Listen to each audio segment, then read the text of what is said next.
A ver. Buenos días. Cristina, Javi.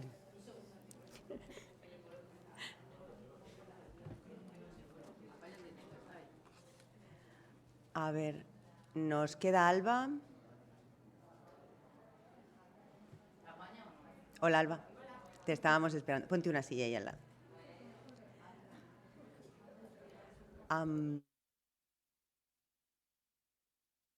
Bueno, a ver, vamos a empezar ya porque siempre se nos hace tarde y yo sé que la noche fue dura y que llegamos con retraso sí o sí. Pero bueno, damos inicio. Ya, Javi, ya no te muevas. Vamos a dar inicio a las exposiciones, a la exposición de las mejores comunicaciones seleccionadas en este nuestro primer congreso de la Sociedad Murciana de Farmacia Hospitalaria. Ahora mismo lo que queremos, sobre todo Isabel y yo, es agradecer a la sociedad que haya contado con nosotros para esta mesa. Tampoco quiero alargar mucho porque ya sé que vamos con retraso. Una cosa, recordaros que tenéis el libro de comunicaciones en la web del Congreso y en la de Somufar, por si queréis descargarlo. Y yo creo que ya mismo, no sé si hace falta que presente a Javi, pero bueno, Javier Velasco está ahora mismo es especialista en farmacia hospitalaria y doctor en farmacia, Hospital Psiquiátrico Román Alberca, y nos va a hacer una excelente exposición de los errores de prescripción detectados en nuevos ingresos de pacientes hospitalizados. Cuando quieras, Javi. Gracias.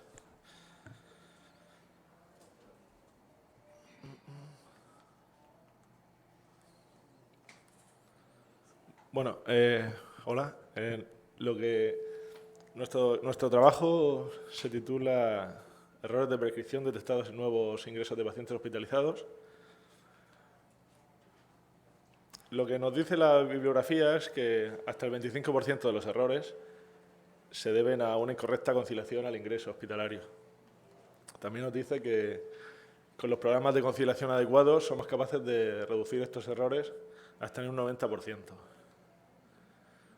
Recordemos que por error de medicación entendíamos cualquier incidente prevenible que pudiera causar daño al paciente o dar un uso inapropiado del medicamento cuando éste está bajo control del profesional sanitario o del paciente. Es decir, que los errores de medicación no solo están relacionados con la práctica profesional, sino también con procedimientos y sistemas. Son fallos en envasado, en preparación, etiquetado, comunicación, denominación, prescripción, etc. Y con estos antecedentes bibliográficos nos planteamos como objetivo identificar aquellos errores de medicación que se cometían en los pacientes que ingresaban en nuestro hospital, a través del proceso de conciliación, que como ya sabéis, era comparar la medicación prescrita al ingreso con aquella que llevaba de casa al paciente y resolviendo las discrepancias que encontrábamos.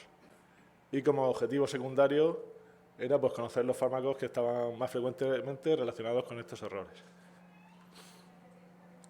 Para ello llevamos a cabo un estudio a lo largo de 2021 con todos los pacientes que ingresaban en nuestro hospital y a los que conciliábamos.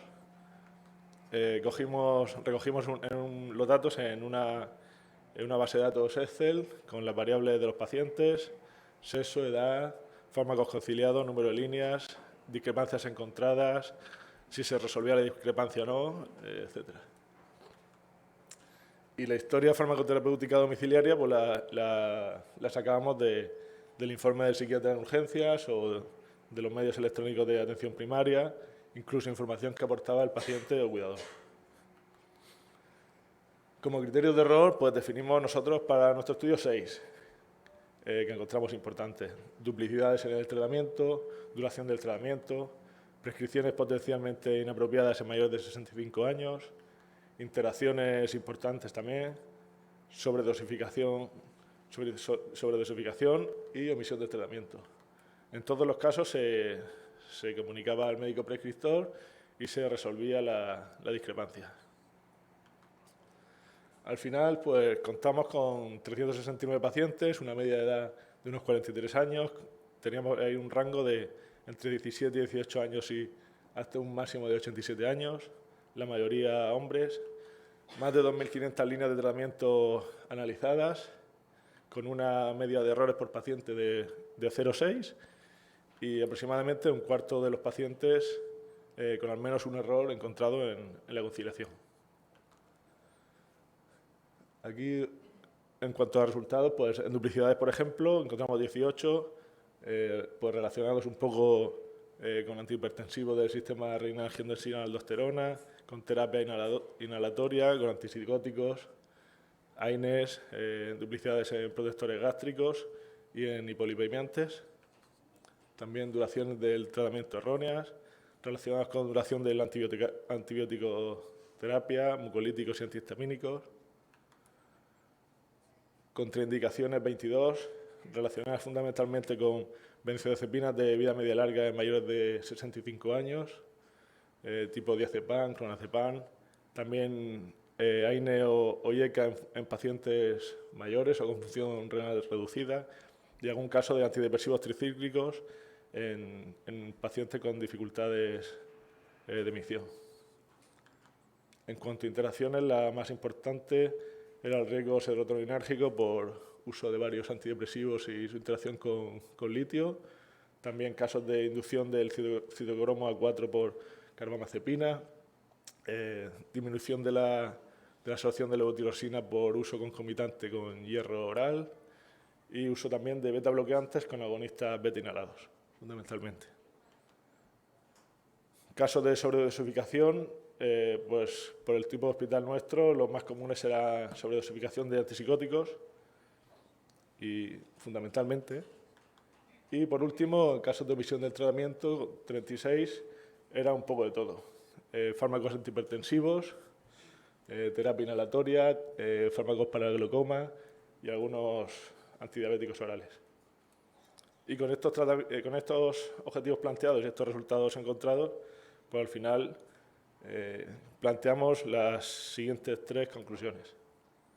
La primera es que a través de la conciliación pues somos capaces de reducir el número de eventos adversos que se van a producir y esto va a derivar en una menor incidencia de visitas a urgencias de atención primaria y menor número de ingresos y reingresos hospitalarios. En todo este papel es clave el farmacéutico, evitando estos errores y contribuyendo a la seguridad del paciente. Y como hemos visto, el error más habitual, la sobredosificación antipsicótica, pues planteamos como un posible ciclo de mejora que si bien la sobredosificación por la gravedad de los pacientes que ingresan y las características de nuestro hospital puede ser justificable en algunos casos, pero no deja de ser un problema relacionado con la medicación. Y esto es todo.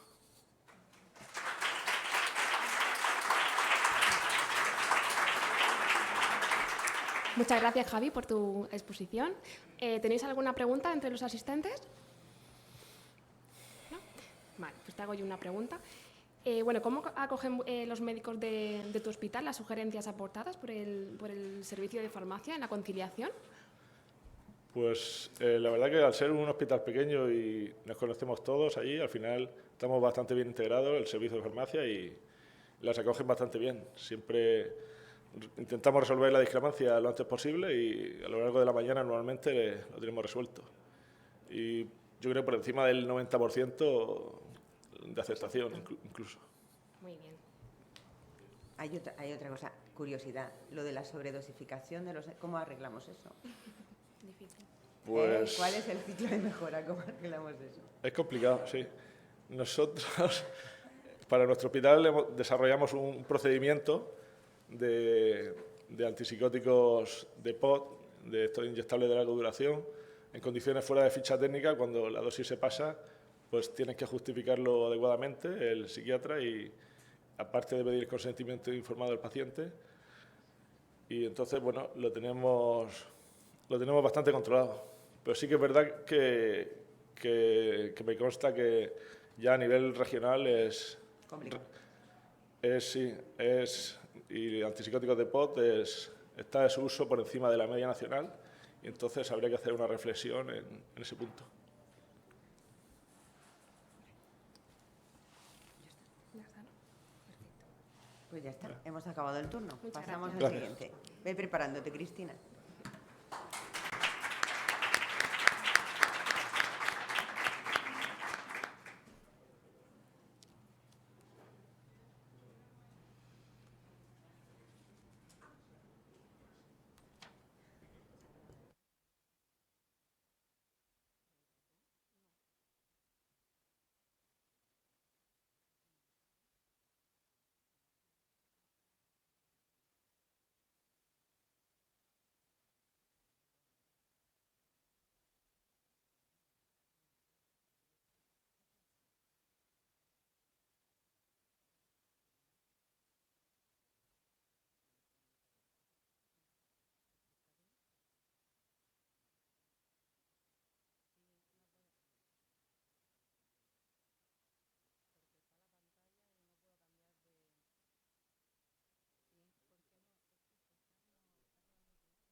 Bueno, hemos conseguido poner la presentación de Cristina.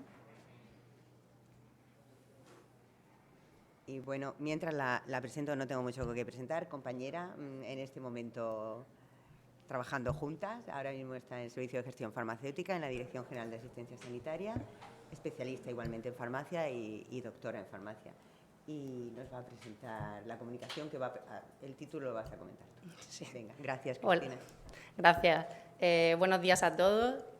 A continuación, les voy a presentar el estudio de utilización y persistencia de medicamentos biológicos anti-TNF-alfa en pacientes con psoriasis en la región de Murcia,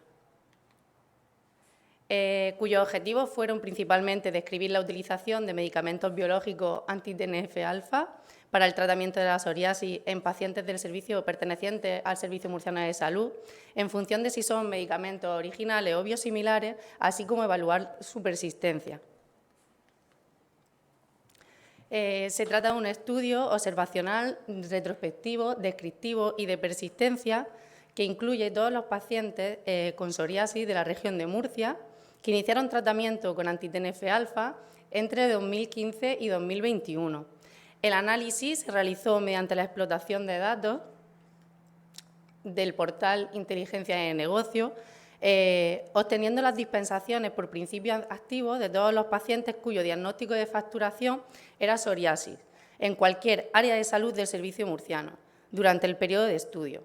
Para el análisis estadístico se utilizó el software SPSS, obteniendo las medianas de persistencia empleando las curvas de Kaplan-Meier, comparándolas entre grupos mediante el test de log-rank. En cuanto a los resultados de utilización de los anti-TNF-alfa, se analizaron 414 registros de dispensaciones agrupadas por pacientes por principio activo, pertenecientes a 377 pacientes, siendo adalimumab el fármaco más prescrito en cualquier línea de tratamiento y con mayor empleo de biosimilar respecto al fármaco original. En relación a la persistencia, los resultados muestran que los pacientes tienen un 50% de probabilidad de continuar su terapia independientemente de la línea de tratamiento en la que se encuentre, ¿vale? Y de haber empleado el medicamento original frente al biosimilar, teniendo una mediana aproximadamente de 14 meses. Concluyendo así que la persistencia de medicamentos biológicos anti-TNF-alfa en pacientes con psoriasis no se ve afectada por la utilización del medicamento biosimilar frente al original. Muchísimas gracias. Pero no hemos faltado ahí. Muchas gracias, Cristina, por tu presentación. ¿Alguna pregunta para Cristina? ¿No? Vale, pues te lanzo yo una. ¿Cuáles han sido las principales dificultades que te has encontrado en el análisis de datos? ¿Se recogen los datos de igual manera entre los distintos hospitales? Y si no es así, ¿cómo podríamos solucionarlo? Bueno, realmente los datos se analizaron a través de la explotación de PIN, que es una herramienta a partir de la cual podemos obtener las dispensaciones, pero sí es verdad que existen limitaciones a la hora de cómo están los datos en el sistema. Hay limitaciones en el fichaje de los diagnósticos de los pacientes, hay limitaciones también por la movilidad entre áreas que tienen los pacientes, los números de historia son diferentes, hay que hacer una serie de manipulaciones para obtener unos algoritmos para la inclusión de esos pacientes. No es fácil un análisis de datos que parece darle un botón y explotar toda la información, homogeneizar toda la información de diferentes hospitales, como están los registros, es un poco tedioso, aunque actualmente se puede realizar. Claro, muy bien. Vale. Y en tu trabajo se han comparado el global de biosimilares con los originales. ¿Y tenéis también estudios comparativos, biosimilar original, fármaco a fármaco? En el caso del certuzumab, por ejemplo, todavía no existe biosimilar, pero el resto sí. Ahora mismo estamos trabajando en ello, pero no disponemos de resultados, aunque hay proyectos para realizar ese tipo de trabajo. Muy bien. Bueno, muchas gracias. Nada. Siguiente. Pasamos para la siguiente. ¿No?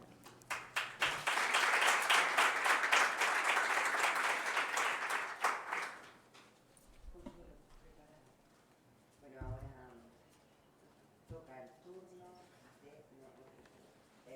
Perdón. ¿No está encendido? Ahora. Vale, ahora nos toca la presentación de Patricia Ortiz Fernández. Ella es residente de segundo año del Hospital Reina Sofía. Y bueno, cuando quieras, Patricia, empiezas con tu exposición. Vale, yo. Vale. Bueno, pues yo os voy a presentar mi estudio que trataba sobre la utilización de rituximab en condiciones diferentes a las establecidas en su ficha técnica. Como todos sabemos, rituximab es un anticuerpo monoclonal quimérico murino humano, que la parte murina es la del dominio variable de la molécula y es el primer anti-CD20 que salió y que actúa sobre la superficie de los linfocitos B, inhibiendo su acción.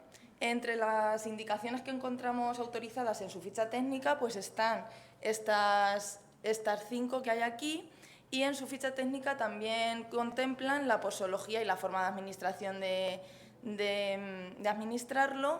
Además nos indican qué premedicación se debe de usar y también las distintas posologías.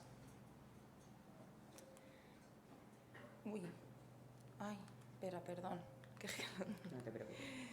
Vale, y el motivo de mi trabajo fue pues el hecho de todas las prescripciones que recibimos en el servicio, para multitud de diagnósticos, de diferentes servicios y situaciones en las que los pacientes ya carecen de otras alternativas terapéuticas y posicionan a rituximab pues ya como una de las últimas opciones.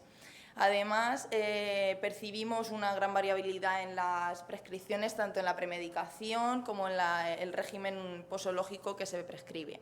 Entonces, nuestro objetivo fue analizar el uso de rituximab en condiciones diferentes a las establecidas en ficha técnica para comprobar su correcta utilización e identificar posibles acciones de mejora.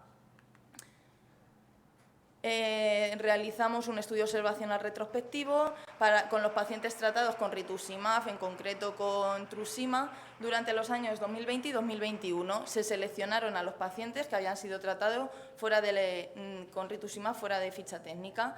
Las variables que recogimos fueron demográficas y clínicas y variables farmacoterapéuticas, como son la posología, el volumen de dilución, la premedicación que se prescribía y la velocidad de administración que se prescribía.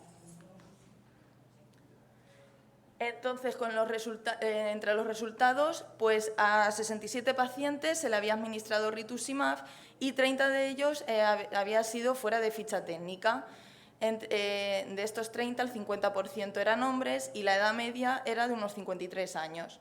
Entre los servicios prescriptores, el más relevante era el servicio de nefrología, seguido de medicina interna, neurología, reumatología y en menor medida hematología. Entre las patologías más frecuentes prescritas, pues destacaba nefropatías membranosas y miastenia gravis. Luego también pues encontramos anemia hemolítica autoinmune, lupus, síndrome de antisintetasa y todos estos que veis aquí. Entonces, entre las pautas de inicio que había prescritas, encontramos 5 pautas diferentes prescritas. La más relevante era la de 1 gramo cada 14 días, que es la que indica la ficha técnica.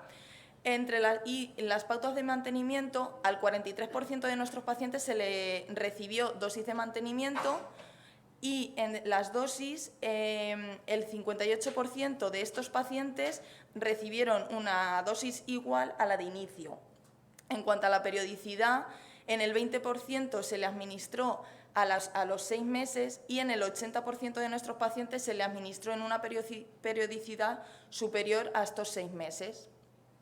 En cuanto a la premedicación, solo el 50% de las prescripciones indicaba el uso de la premedicación y 2 de ellas tenían esquemas diferentes a los que recomienda la ficha técnica. En cuanto al volumen de dilución en el que debía ir el fármaco, solo aparecía prescrito en el 56% de las prescripciones, y en cuanto a la velocidad de infusión se describía solo en el 23% de las prescripciones. De estas prescripciones, el 85% pertenecían al servicio de nefro y el 14% al servicio de medicina interna. Por ello, pues concluimos que la utilización de rituximab es algo bastante relevante en nuestro hospital, en las condiciones de fuera de ficha técnica, que existe una elevada variabilidad tanto en los servicios prescriptores como en las indicaciones para las que se administra, y que los regímenes de dosificación pues, son muy diversos y no quedan concretados en las prescripciones. Por ello, la principal área de mejora que encontramos es que tras esta ausencia de instrucciones en las prescripciones en cuanto a la premedicación, a la velocidad de administración y al volumen de dilución, que esto nos va a llevar a errores tanto en la validación farmacéutica y a la administración por parte de enfermería, pues nuestro propósito es elaborar e implantar un protocolo consensuado para el uso de rituximab en estas circunstancias. Y bueno, ya.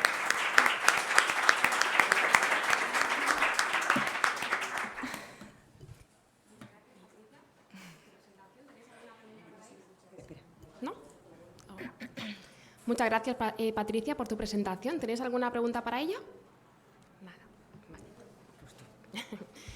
Vale, casi el 50% del uso de rituximab, que es un porcentaje bastante elevado, es para indicaciones fuera de ficha técnica. ¿A qué se debe este uso tan elevado? ¿No son efectivos los tratamientos en sus indicaciones? ¿Habéis realizado algún seguimiento de los tratamientos autorizados para ver qué tal han ido? Sería una segunda parte del trabajo, Claro. ver las líneas previas de tratamiento, porque eso la verdad que no lo recogimos, esas líneas previas de tratamiento a los que los pacientes pues, han podido fracasar o no responder y por eso que siga la enfermedad con actividad. Claro. Entonces, no. Esto daría para otro trabajo. Sí. Bueno, pues hay que empezarlo. Claro. Sí. El protocolo, es el unificar lo que son las indicaciones y todo esto, ¿lo habéis iniciado ya? No lo hemos iniciado, pero está en proceso tanto hacer el protocolo consensuado, pero claro, hay que consensuarlo con muchos servicios prescriptores. Entonces, Vale. De miastenia gravis sí que tenéis un protocolo de la Comisión Regional, ¿eh? Sí. No sé si es del 18 o del 19, Sí. pero sí que existe. sí, Pues ya está. sí, para la línea que es. Y nada, sí que esto da para muchos trabajos. Que esperamos ver en próximos Sí, congresos. pues la verdad que sí, porque es muy interesante. Claro que sí. Pues muchísimas gracias, Patricia.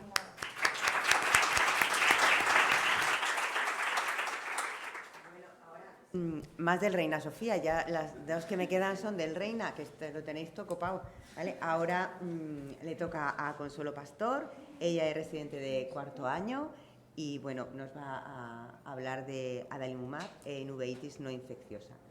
La pregunta, yo creo que la respuesta, lo de es necesario monitorizar, ¿no? Sería sí, ¿no, Consuelo? Sí. No funciona el Sí, el ratón lo ves ahí, no en la pantalla. Ah, vale.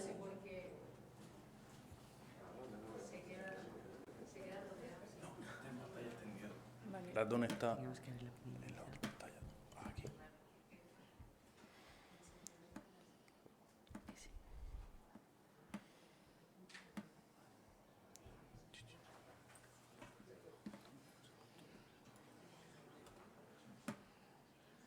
Sí, ahí sí. A ver si funciona.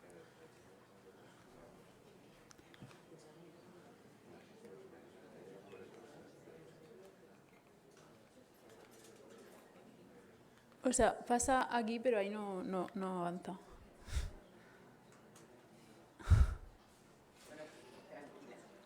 No, sí, estoy tranquila. O sea, aquí sí que va, pero... Se ha quedado pillado.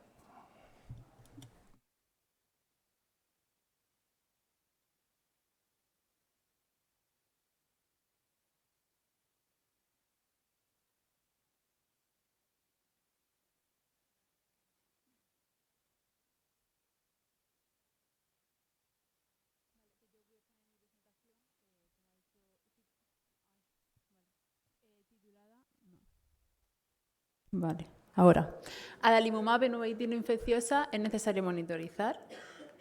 Primero comentar un poco sobre la uveitis no infecciosa, que es una inflamación de la úvula cuyas causas pueden ser infecciosas o de otra etiología, como enfermedades autoinmunes o algunos de causa desconocida. Que la podemos clasificar en función de la parte afecta del ojo, siendo la uveitis intermedia, posterior y panuveitis las de mayor gravedad. En cuanto al tratamiento, los glucocorticoides son el tratamiento de elección porque este consiste en disminuir la inflamación y la recidiva de la misma, siendo los glucocorticoides tanto de forma intravenosa, tópica o intravítrea el tratamiento de elección. Posteriormente, en segunda línea, están los inhibidores de la calcineurina, antimetabolitos o citotóxicos como la ciclofosfamida, quedando en último lugar los fármacos biológicos que a lo largo del tiempo se han utilizado, los anti-TNF, siendo adalimumab el único que tiene indicación para dicha patología. Me falta una diapositiva.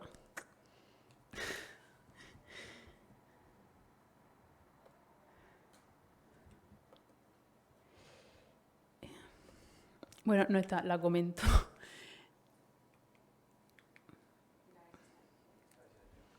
No, aquí no está. ¿Enviaste la presentación al Congreso? ¿Esa es la que enviaste o no? Sí.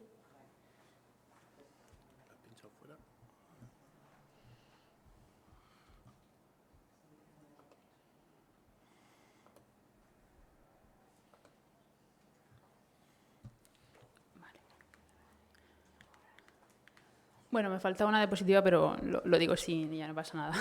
Era sobre adalimumab, todos sabemos que es un anticuerpo monoclonal anti-TNF-alfa, que está indicado en muchas enfermedades, siendo una de ellas la uveitis no infecciosa. En los casos de moderada a grave, en los que los glucocorticoides están contraindicados o no están siendo efectivos. Con una dosis de 80 miligramos en semana 0 y posteriormente 40 cada 2 semanas.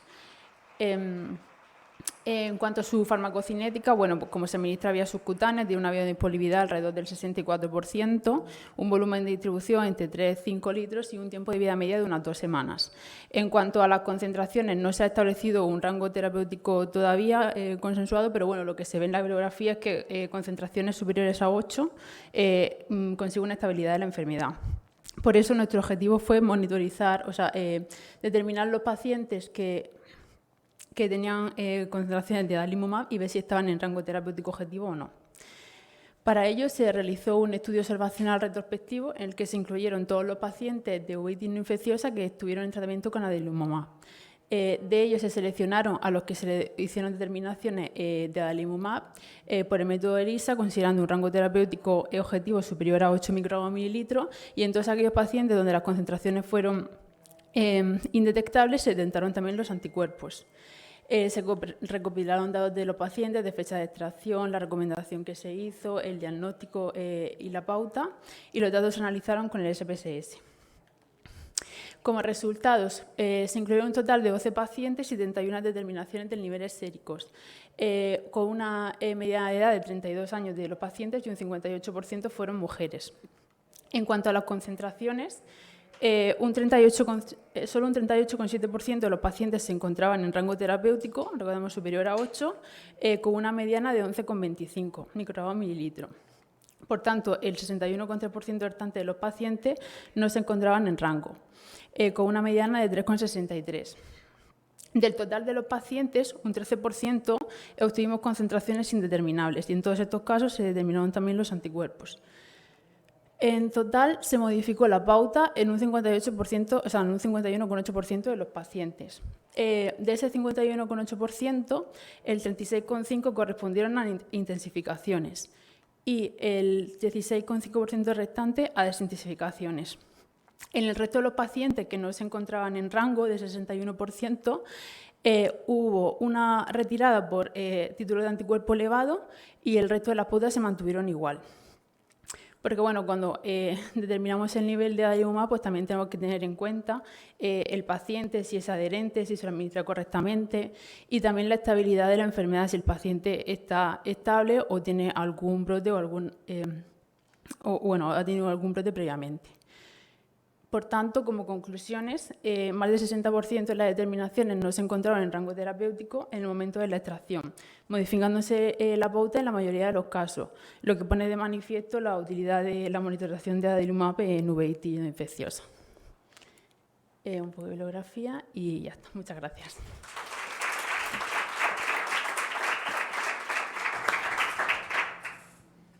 Muchas gracias, Consuelo. Ay, perdona. ¿Tenéis alguna pregunta para ella? Vale. En resultados, indicáis que las determinaciones de pacientes que no estaban en rango terapéutico se realizaron en unas 13 intensificaciones. Uno retirado por títulos de anticuerpo antifármaco elevado y 5 se mantuvieron igual. De estos últimos, ¿conocéis si estaban por encima o por debajo del rango y por qué se mantuvieron? ¿Tuvieron algún efecto secundario o alguna De los que no respuesta? estaban en rango, ¿te refieres? Exacto. Sí, o sea, si no están en rango, eso también depende del paciente, de la estabilidad. Si un paciente que tiene un nivel de 7 y el paciente está estable y es adherente, pues normalmente se mantiene igual. Si ya el nivel está mucho más bajo es cuando se intensifica. Y en el caso de las desintensificaciones, ¿qué rango consideráis? ¿12? Para bajar, ¿qué rango estáis utilizando como límite superior? Sí, pues 15 o así. O sea, sobre todo las desintensificaciones vienen derivadas de intensificaciones previas. Vale, ¿y cada cuánto tiempo soléis monitorizar a los pacientes y cuándo realizáis la primera determinación? ¿Tenéis algún protocolo? Bueno, anteriormente era solo de forma reactiva, o sea, cuando el paciente tenía alguna sintomatología.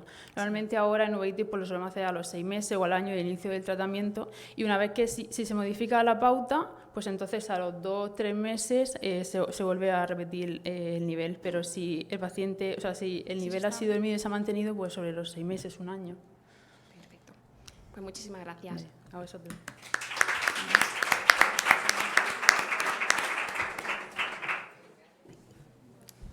Bueno, y ahora me falta el R1, estáis todas, R2, R3 y R4. Me falta el R1 del Reina Sofía.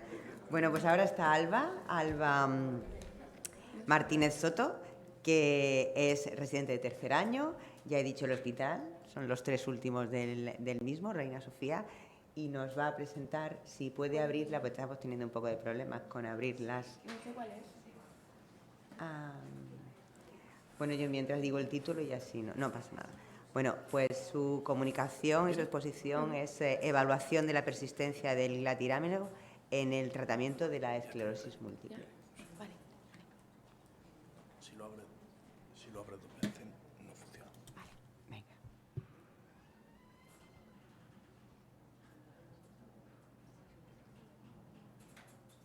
Cuando estés preparada, Alba.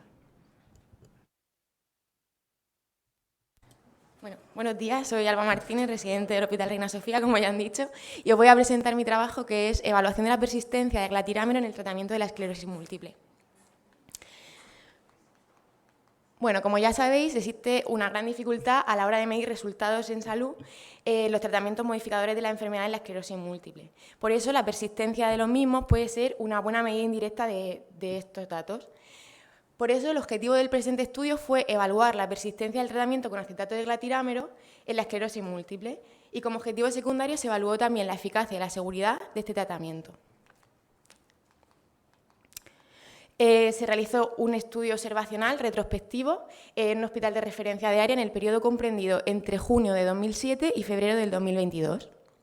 Para ello se incluyeron aquellos pacientes que tenían diagnóstico de esclerosis múltiple y que estaban en tratamiento activo con acetato de glatirámero en el año 2017.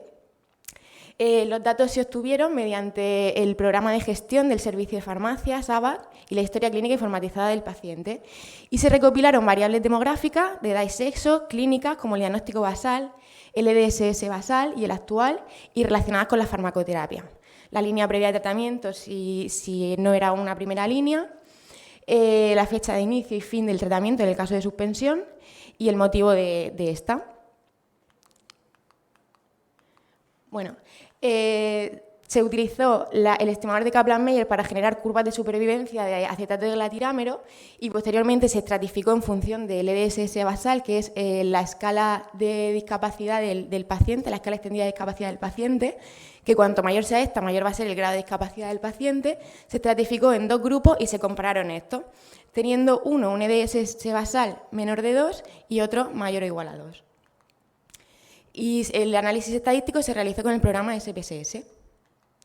En cuanto a los resultados, se incluyeron 44 pacientes, siendo en su mayoría mujeres, en torno al 70%.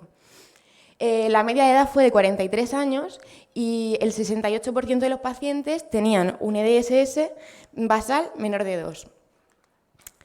El 72% de los pacientes inició tratamiento con acetato de glatirámero en primera línea, mientras que en los que no fue así, destaca los interferones como tratamiento previo.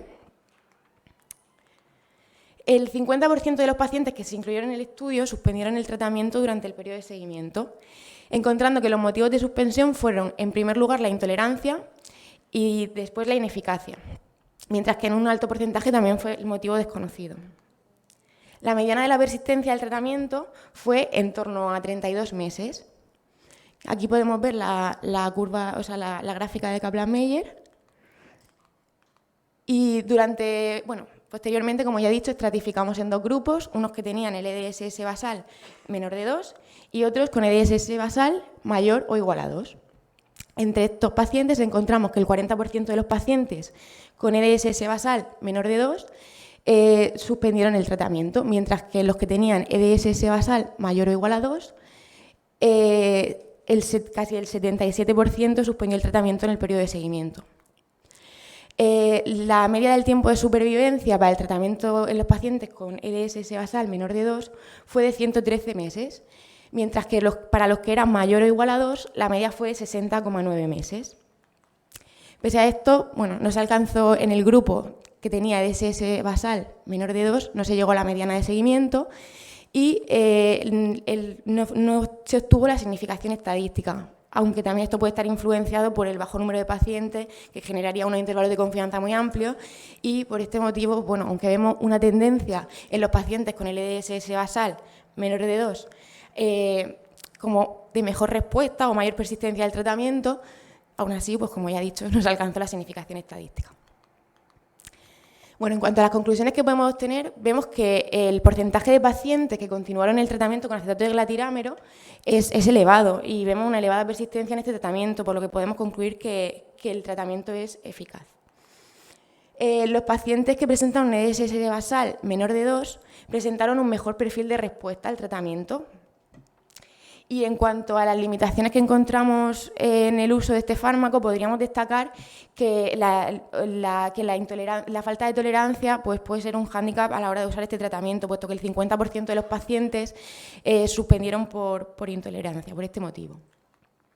Nuestro estudio presenta limitaciones, por lo que serían necesarios estudios prospectivos en vida real y con mayor número de pacientes. Y con esto he terminado. Muchas gracias por vuestra atención.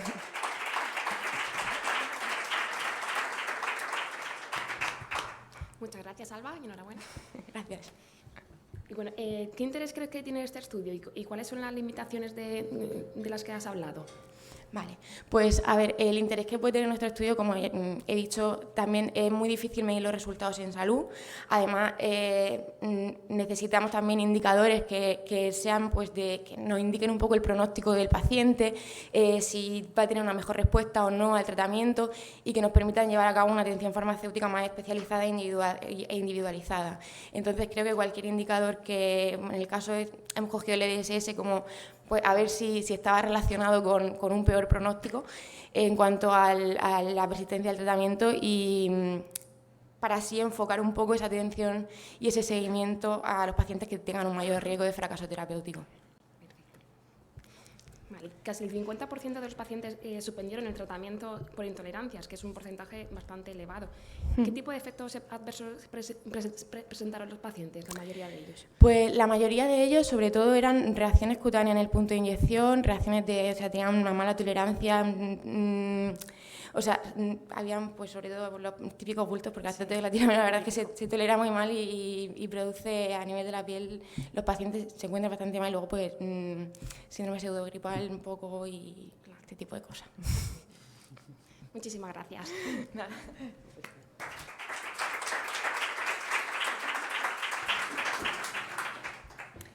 Bueno, ya no tenemos más, vamos a ver si nos tomamos un café y descansamos un poco, nos despeja un poco la mente. Tengo aquí lo que son las comunicaciones vuestras para entregároslas ahora, ¿vale? Y nada más.